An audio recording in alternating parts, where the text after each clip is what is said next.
Hello friends, welcome to my YouTube channel. So today in this video, I am going to show you how to use device care for better performance on this device. Simply go to your settings and scroll down, tap on the option device care.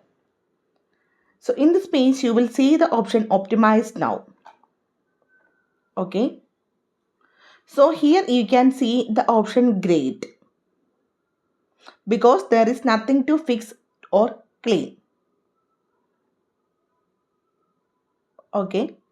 So if you can see the option optimize now, then your phone, if you can see that option optimize now, then tap on the option optimize now, then your phone closes background applications, clear unnecessary cache files, and checks if for any abnormal battery usage.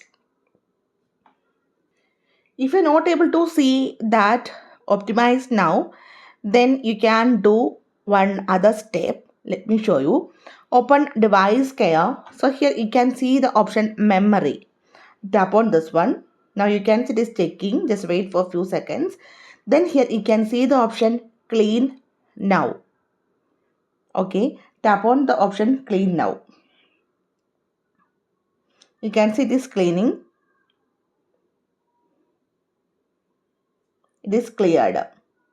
You can see 6.4 GB available. Now go back. So this will help reduce lag, improve speed and keep your device running smoothly without needing any third-party applications.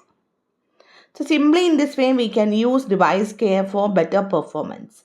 So hope you guys enjoy this video. Thank you for watching. Thank you. Bye-bye.